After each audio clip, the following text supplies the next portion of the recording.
Welcome everyone to another episode of Learnin N Stuff. Today we will be playing Never Alone. Learnin N Stuff is our show where we take the exegetical process and apply it to a video game. Hey Monkey, what is the exegetical process for those at home that don't understand what it is? Well, for our purposes, it's a 3-step process involving examining the context of a game, looking into the author's intent and meaning of what's going on, and then applying it. To our lives? To our lives. To our lives. And since this being the first episode in this 3-episode series, we will be covering context first. Yeah. And here's a little cutscene to start giving us some context of what's going on and the basic setup of the game. Yeah. So what I'm getting from this is that they're a hunting tribe. Uh-huh. They go across the tundra. I mean, it looks very tundrous to me, especially since there's a seal. Yeah. And they just hunt and gather food, and they're pretty self-reliant. Yeah, everything seems to be going well. Until a blizzard hits. And then another. And then another. And then no more hunting. Oh. Have you ever been in a blizzard? Yeah. I've been in 2. Oh. Yeah, no, I've been in many blizzards. They're scary experience. Well, I mean, as long as you're in a safe place, they're not scary. You just can't go outside. Pretty much. I mean, unless, you want to be buried in snow. Which I've been buried in snow once, but that was by choice. Yeah, no, involuntarily being buried in snow is a very scary experience. Oh, I'm quite sure. Which also does present our hero here, this girl, with some pretty real danger. Yeah, I mean, having no more food and having to go out to find the cause of this blizzard and being stuck out in there, she gets pretty caught up in there. Yeah. So, this being our episode about context, when we look at context, there's a few different things. And that's a bear. That's a big old bear. There's a few different things we look at.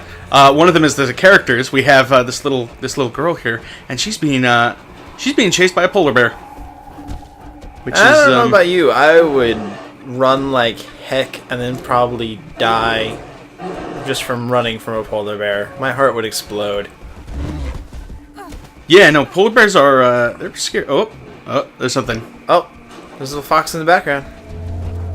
Yeah, so this polar bear, so far, besides the blizzards, seems to be someone that's out to get us. Yeah, it seems to be one of the main antagonists in the whole game. Yeah, and given how tenacious it is, yeah, he's very persistent. Oh, that may be a thing. Yeah. Oh no, blizzard. And push. So far we got a little buddy. Hero Fox to save the day. Oh, and we get to play some co-op. Ah, I'm the fox. No! And you died immediately. I promptly died. Yep. Okay. So far for the setting, we have, it's a native Alaskan tribe. Uh-huh. As well as we have a little fox character, who I shall call Foxy. Okay. Since it's a fox. Sure. Our main antagonist so far seems to be a polar bear. Mm-hmm. And we have Nanu, who is the little girl. Yeah. Who's also a hunter, by the way. Remember that she is... She is a very skilled hunter. Or did they say a great hunter? I would say she's both. Okay. I mean, you have to be... I would assume you have to be great to be skilled. Or you have to be skilled to be great. Yes. Yeah. I believe that. Yeah! Ah, tackle! That is the most adorable fox. They're so cute together. Yeah, they're pretty, like, given the fact that they just escaped a polar bear, they're having a pretty fun time. Yeah. I mean, when you escape a polar bear, I'm sure you would be laughing hysterically also and playing with a little fox who saved your life. Yeah. Yeah, for real though, if a fox did save my life, I would probably want to play around with it. Yeah. I mean, I just want to play with a fox right now. Yeah. Well, not maybe right as we're recording, but Oh, okay. Alright. Blizzards are proving to be an enemy. Yes. I would say that would be another antagonist of the game, is the blizzard itself. Yeah. Because it acts like a character. It hurts you. But I have a feeling that it's not always going to be against us. Ah! No! Well, so far... Come on, little Foxy! So far, it's been against us. Oh, it is very against us right now. Oh, no! No! Oh, Foxy can't swim. Well, that and the water's freezing cold. That too. So really a bit of both.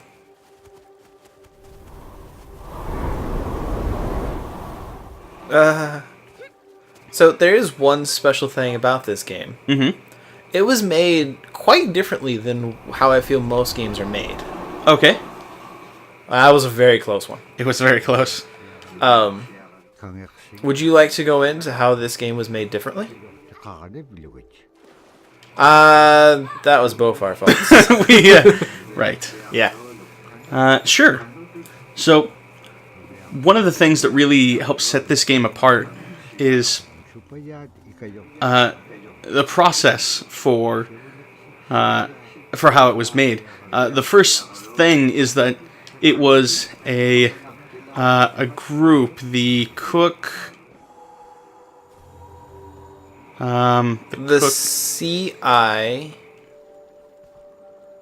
something council. Okay. No, the CTIC. Okay. That was my fault.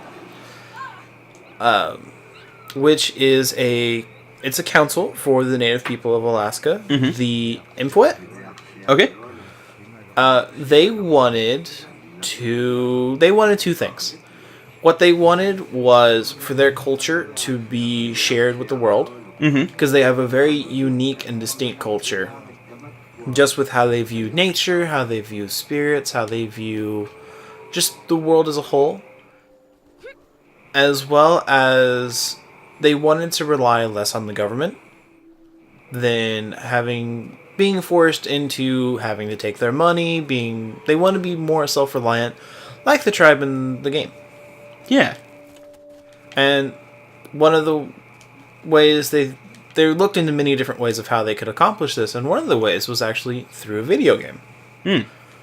I believe you did some research more into that aspect. I did. So, when they were looking for someone to make this game for them, right? Or to make it with them, really. No! Oh, Foxy. When they were looking for someone to make this game, a guy flew up to Alaska, and his name escapes me at the moment. But he went up there to have a talk with them, and going into it, he really wasn't sure if this is something that could work out. But they kept insisting, like, no, we believe, like, that this would make, like, good content for a video game. And so after a bit of being up in Alaska, they convinced him, and he's like, all right, there seems to be a lot really good stuff here that we could see turn into a video game, but he still wasn't sure if it was something that could fully work out.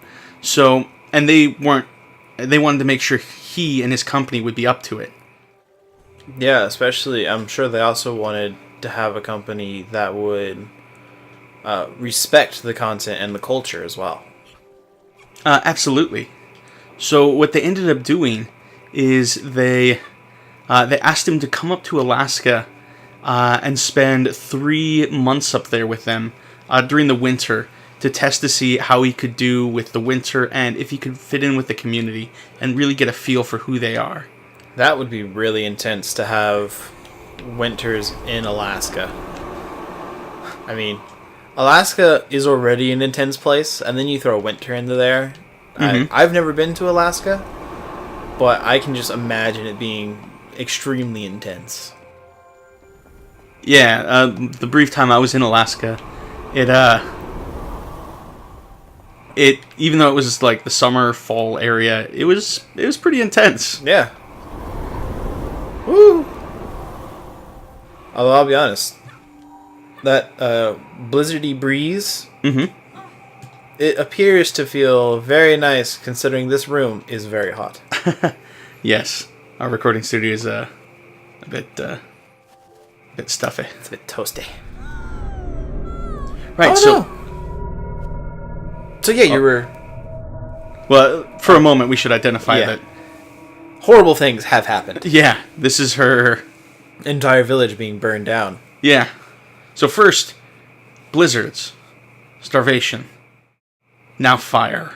There's a lot of great tragedies to happen to anyone, and then to happen to a village all in the same day. That's pretty rough. Yeah. That's pretty rough. That is very rough. And then you have little demon children. Yeah.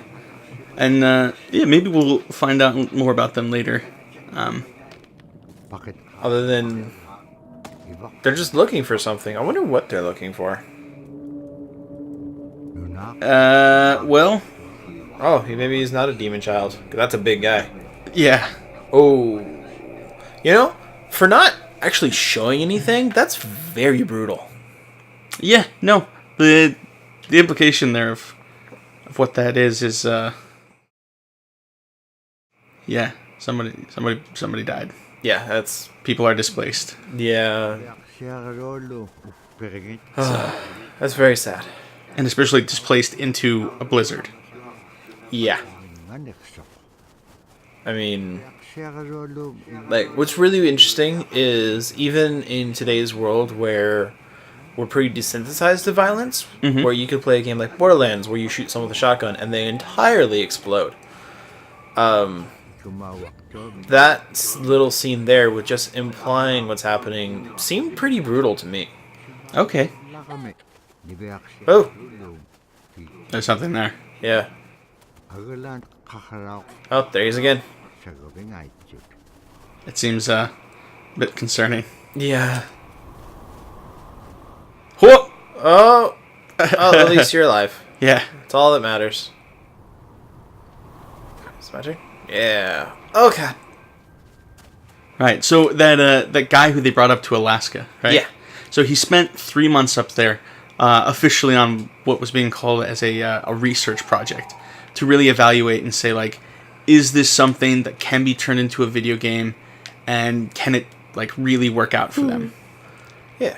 And he decided that it would? Yeah, he decided, hey, this is something that could turn into something really great, and, you know, the whole process of making a video game later, and spending time with the people and having really got a feel for who they are. Yeah. It brought us here. It did, and I say just from the first like 15 minutes, I really enjoyed this game. I love the art, and I really like the setting, how it's very cold and you feel isolated, and it has a very isolating feel to it overall. Yeah, and he looks an awful like that owl. He does look like the owls hanging around there. He's got also a pretty cool little pipe there. He does. I like the scrimshaw that was on it. Yeah. And for those of you who don't know, scrimshaw is a type of art where you'll take a bone or sometimes possibly wood. I believe it's mostly just bone though. Where they would etch into it in a diagonal motion to do just different designs and, you know, just give it some appeal in art. Child, I will get you. And I would say it worked. It looks pretty cool to me. It looks amazing. Oh, God. Oh. I'm alive. Thank you, Foxy, for making the box heavier. You are welcome. I would say, like, despite how isolating everything is, it's a fun game that makes me laugh. Yeah. And it's interesting that I love his animations. The world and environment, like, has this sort of isolating feel. Yeah. But there's always at least, like, you know, the two of us. Exactly. And I really like how, you know, it kind of shows her working with nature. Yeah. On how there's a connection with nature. Oh, God. Temple of Doom time. Book it, Foxy! Just how there is this great connection with both nature and, the native people. And I feel that kind of shows me that their culture really respects and admires nature for what it is. Yeah, absolutely. Which is something really cool to see. Yeah, I mean, especially being in America, we don't have the greatest respect for nature that I think we should. But at the same time, I can understand why people don't have the great respect for nature, but I do honestly believe we should have a much greater respect than we do. Yeah, no, for sure. And I think that's something that this game is really good about is, it's not like they don't have civilization or society or anything. No. But they also have this big respect for nature and have a way of fitting in with it. Exactly. And this also reminds me of, a little bit of Ori, how, helping others can have a good feeling. And, well, as it appears, he also has something for her. So just like in Ori, how we helped Gonzo, was it? That just reminds me of Muppets. How we saved him, and then he gave us a little orb of water. Here, we brought him back his drum, which is a very interesting looking drum. Yeah. That he's now beating with a pipe. That is a great multitasker. Absolutely. And he gave us this, bolo. Yeah. Something I think that's really worth pointing out is... she's Nuna here is a hunter, right? Yeah. And her weapon is a bola, which is pretty different than, in Lord of the Rings, for example, right? Yeah. There are hunters, right? There are hunter heroes. People like Legolas or Aragorn. But they are very different kinds of hunters, I feel like, than little Nuna here. Oh, yeah. I mean, it's all about not only the tools that you use, but how you hunt with them. So, normally, we don't really see a whole lot of people using a bola here. I did not know that was there. But well played, Sean. Yeah. Like how Legolas and them, they could use traps, or they would use bows and arrows. And here, little Nuna is using a bolo, which is a pretty unique... No, Foxy! Okay. Is a pretty unique weapon in itself, and normally the only time we see it is with ninjas, or... Oh, God. Or a couple other things where it's only used to really just trip somebody up. It's never really used to take anything down. And I have a feeling that that's kind of what they probably use it for too. You entangle the feet or you bring down a bird.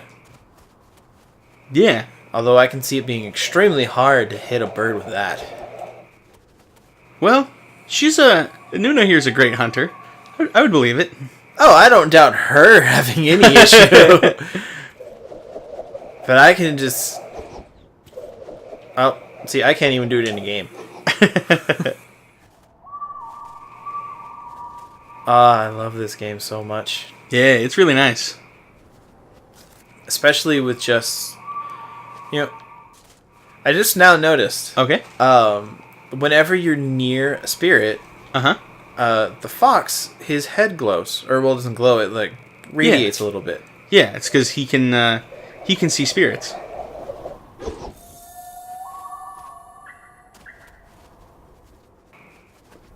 Could it be that they're Oh, that's a mean move, Blizzard. How they kind of see animals as sort of not their interpreter, but more of... I don't know the word for it. They're kind of the anchor for the spiritual world. Okay. So you use animals because they can see and interact with the spirit world. Therefore, the humans interact with animals, which then can interact with the spirits. Okay.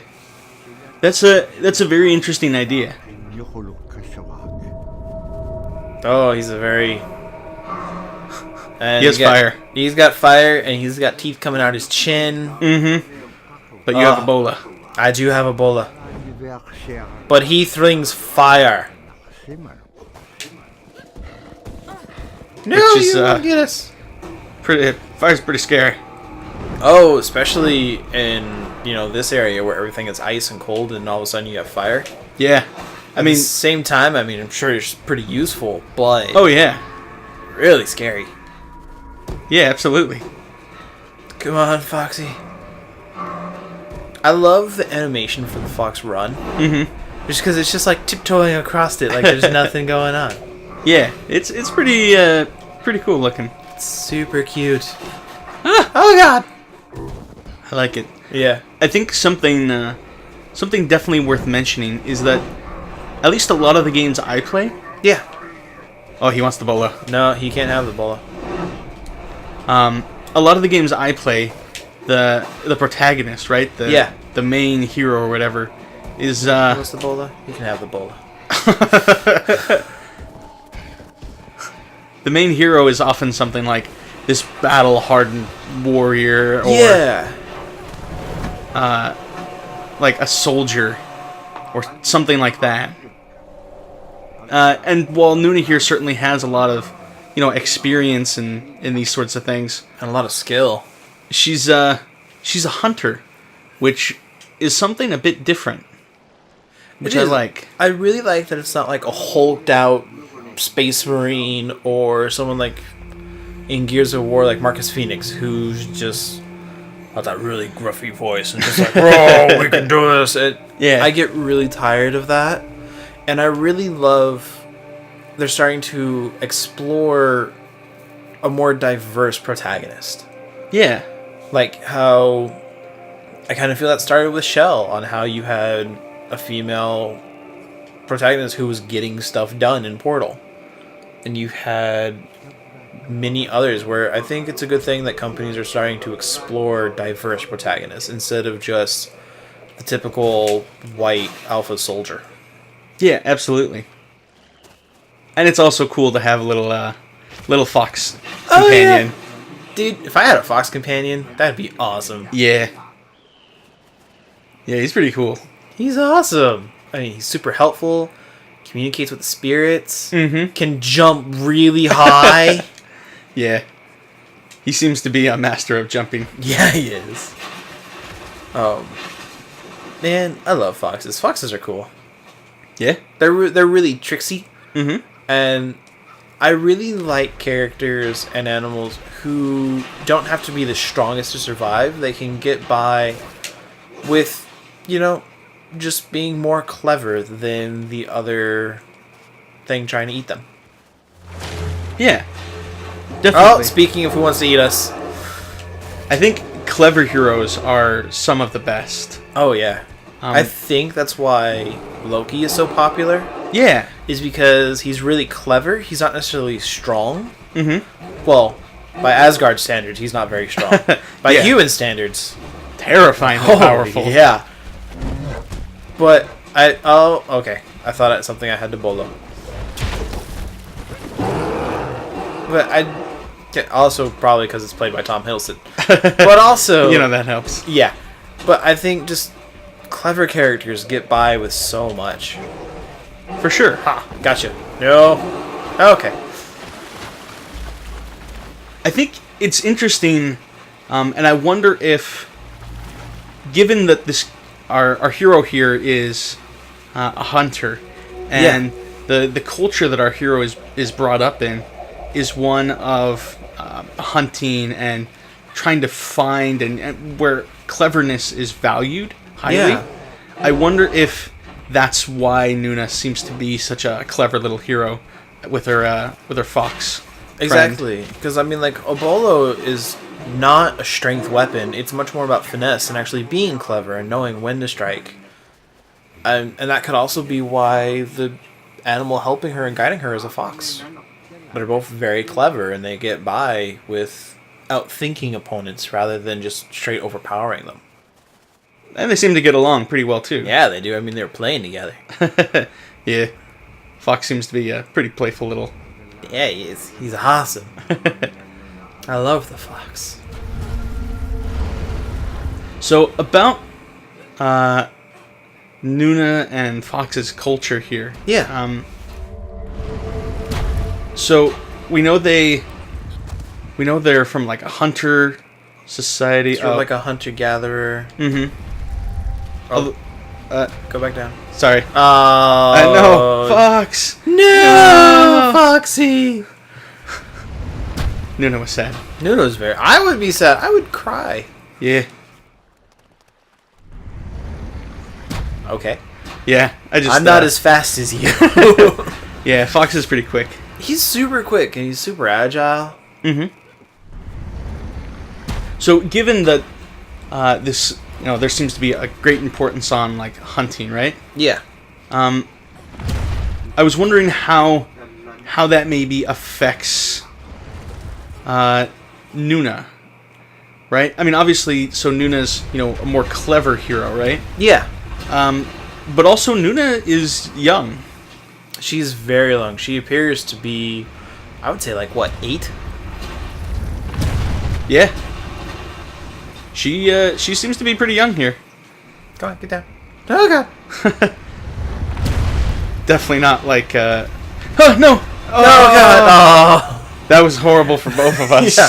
I drowned, you got squished. Mm-hmm. I think I would prefer the squishing. Yeah. Well, I mean, the water's so cold, you might freeze to death first. Well, drowning would be the water getting in your lungs. Uh-huh. And ice cold water in your lungs is extremely painful, and it basically burns. Yeah. So, I don't know. Actually, I think both are pretty bad. Yeah. They both would be pretty rough. Yeah. Say, if I had to choose, I'd go sleeping. Oh, God. Which, I mean, we definitely, Nuna and Foxy they've already handled a lot of trouble so far. Yeah, they have. Squishing ice boulder things, a polar bear, a terrible man who throws fire that burned down. Hey, speaking of polar bear. All right. Hey, buddy, what you... Smack! Smack! Oh, I almost hit you. No! Polar bear! No, save me! Got him! Right polar bear. in the tushy. What are you doing? What? Oh. Well, alright then. I would rather him not bring down his house. Yeah. I know this is your house, buddy, but No, polar bear! Away from Nuna! Ah! No! away from Foxy! There we go. Yeah, now you got him. Yeah. What you doing there, buddy? Oh. Okay. He's just gonna... Now he's just gonna try and kill you. Yeah! Fox has got those hops. Oh, no! No. Okay, I don't know how I survived that one, but I'll take it. Yep, you know what? There's sometimes you just have to accept it and Then move on. keep going. Yep. The Tunsu escaped, but soon Looks like a blowhole. that sounds terrifying. Absolutely terrifying. Yeah, it is. It's a blowhole. Oh, it's a giant whale. Wow. I think that's really interesting. Mm-hmm. That the whale was basically the glacier and basically caused everything to be moving and changes in the ice. Yeah. And that kind of reminds me of somehow, older cultures and some cultures today explain natural phenomenon by cosmic beings or giant animals or something mythical to go along with it. Sure. Yeah. And I think that has a lot of meaning in their culture. And speaking of meaning, that will be what we will discuss on next episode, which will happen next week. Awesome. Well, I think we covered a lot about the context of this game. Yeah. And I hope you all come back for meaning next week. We will see you all later. Bye.